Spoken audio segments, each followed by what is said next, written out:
Hey everybody, welcome back to the channel, and it's another Vern rant. That's right, I'm going to talk about, I think, 3 things today. And let's just start with those San Diego Comic-Con exclusives, shall we?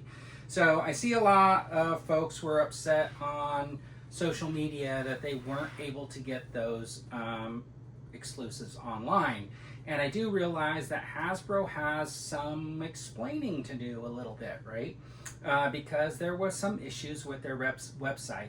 Now, I know that some people were able to see how many of each item were available, but there was also some issue with the site not opening up to non-Pulse members after that first hour and stuff like that. So it was a little bit harder.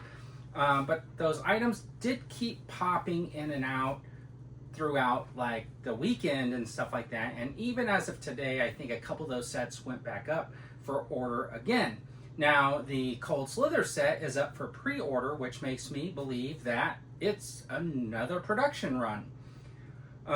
So, with that said, I just want to remind everybody that, and this is not a popular thing to be said, the item is billed as a San Diego Comic-Con exclusive. So exclusive means restricted to, a certain group. And that is normally the people who go to Comic-Con. Now, luckily, I live in town, so I can go to Comic-Con every year, but plenty of people travel in, plenty of people make the big trek. They spend a lot on hotels, they do airfare, they spend a lot of money in San Diego and San Diego County to go to San Diego Comic-Con, and one of the perks of being able to go to a convention is that you go home with an exclusive, or some type of an exclusive item. It's like the hunt for the kind of limited item.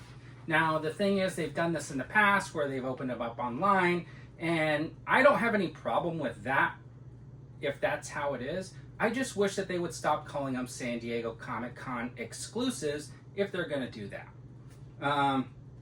Maybe, whatever the name. Or do something different with the packaging and put a San Diego Comic-Con gold seal on the packaging, and then when you do your subsequent production runs, you leave that gold seal off so that people know that the ones that they bought at San Diego Comic-Con are exclusive, or just stop using the word altogether. Now, that's just my opinion, and a lot of people are that's not gonna be a very popular opinion. Now, the thing is, they make these sets, they make something kind of like unique and different, but I've missed out on plenty of San Diego Comic-Con exclusives in the past, such as that Defender set and stuff like that. I've missed out on other convention exclusives, and you know what, that's just the way it goes. Even store exclusives. I was all in on the Gijoe Classified when it first launched. If you go back and watch my videos, you'll see that I am no longer a completionist because there was no way when they released that Cobra Island Trooper at Target, and it was ridiculous to get, and the only way you can get it was on the aftermarket for over $100, and I wasn't going to do that. Plus, they had a special limited Cobra Commander in like a royal blue that kind of went to some odd retailers and stuff like that. Now, you can pick those ones up, I think, from AliExpress or some discount places because they just botched the sales on those and stuff like that. But anyways, the convention exclusive is a tried and true staple to get people to go to conventions because they need people there so they can present their new stuff, which segues me into San Diego Comic-Con. So, Hasbro decided this year that they were going to run a Gijoe Classified series HasLab, the Snowcat, and they were going to run it right through Comic-Con into August. And then they were going to launch a Star Wars campaign right at Comic-Con and run that through September. So right now, simultaneously, you have 2 HasLabs running, the Snowcat and the LAAT, which is the TVC Gunship versus a Gijoe Classified series Snowcat, and it's $325 and $450 respectively, or backwards or whatever, but the Star Wars is like $450 and the G.I. Joe is $325.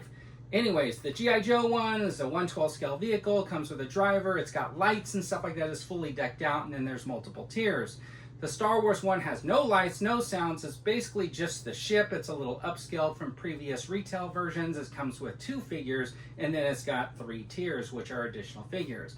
So, value for dollar, I'm not here to argue about what value for dollar is, but I really don't think either one of them meet up to that unless you get into the tiers. and then the value for the dollar is met, in my opinion. And it should never be that way. It should be the value for dollar for the base offering. Now, I understand that times have changed and there's tariffs and all that kind of stuff, so there's additional costs for the manufacturer, so the cost will be a little bit more expensive. But that Snowcat seems like they tried to pair that with previous G.I. Joe offerings, but my problem with that is I just don't feel like there was enough in that base offering to make it like, wow. And then I don't even think that Hasbro felt that, because they sort of hid the Snowcat way in the back corner of their booth. It was constantly blocked by people, so you could barely get in there. There was not one sign that says, this is a HasLab and it's a time thing. And then it was kind of ambiguous what the tiers were and stuff like that, because the tiers were up on a shelf. They weren't like labeled or anything like that. Then you had the Snowcat and it was mixed in. Now, it was a good display. I'm not going to give them any grief on that. It was a good display. It was just hard to know what was the base offering, what was the tiers, was that a HasLab, was that not a HasLab. I think they could have got a lot more foot traffic if they would have swapped Transformers and G.I. Joe and put them right on that main aisleway that they did with the Star Wars one. But here's the problem. I think they didn't want to overshadow what the Star Wars team was doing, and they got basically the center of the booth right on the carpet, so anytime you walk by, you saw this really incredible display with the ship and stuff like that. Here is the thing. Last year, that Rattler funded before the end of Comic-Con. This year, that LAAT, or that gunship, is stuck around $2,900. So it's slowly creeping its way up.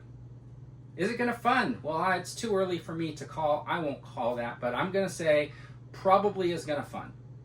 Whether it gets to the tiers, I don't know. Now, the G.I. Joe HasLab is only a few hundred away from finally backing. And I'm sure once it backs, it's going to get a number spike, because people are going to want those tiers, especially that tier 2, which is the bivouac and stuff like that. But I think they sort of did themselves a disservice. They could have like really highlighted that thing at Comic-Con while the campaign was running and really, you know, made you excited about it. But they kind of held back. They let Star Wars do their thing. And you know what? I think the numbers are sort of telling. So tell me what you guys think. Do either one of those two HasLabs really scream dream project? Do you think the prices are good? And how do you feel about that? And you know what? Just for giggles, if you want to, you could explain to me why calling something exclusive should get additional production runs and just be sold to everyone. Anyways, that's my thoughts on what's going on. And as always, everybody, have a fantastic day.